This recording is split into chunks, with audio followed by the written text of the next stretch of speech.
पाकिस्तान के बारे में ऐसे फैक्ट्स जो आप पहले नहीं जानते होंगे। फैक्ट नंबर 1, दोस्तों क्या आपको पता है कि पाकिस्तान में किसी का गैर इजाज़त मोबाइल पकड़ना गैर कानूनी माना जाता है। ऐसा करने वाले को सज़ा भी हो सकती है, लेकिन हाँ, अगर आप किसी का मोबाइल चोरी कर लें, कानून भी आपका कुछ नहीं बिगाड़ सकता। फैक्ट नंबर 2, पाकिस्तान अपने मुल्क के लोगों को इजराइल जाने की इजाज़त नहीं देता और ना ही इनके पासपोर्ट पर वीज़ा अप्लाई हो सकता है। फैक्ट नंबर 3, पाकिस्तान में दुनिया का सबसे बड़ा एम्बुलेंस नेटवर्क मौजूद है, जिसे ईदी के नाम से जाना जाता है। फैक्ट नंबर 4, आपको जानकर हैरानी होगी कि पाकिस्तान का कौमी खेल हॉकी है, लेकिन यहाँ के लोग क्रिकेट को खेलना पसंद करते हैं।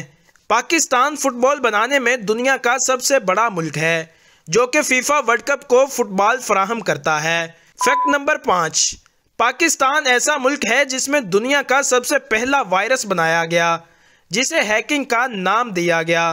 पाकिस्तान में ऐसे हैकर्स पाए जाते हैं जिन्होंने इजराइल और अमेरिका जैसे सुपर ताकतों की नींदें उड़ाकर रखी हुई हैं। अगर आपको ये वीडियो इन्फॉर्मेटिव लगी हो तो पेज को लाइक करें और वीडियो को लाइक करके शेयर कर दें। शुक्रिया।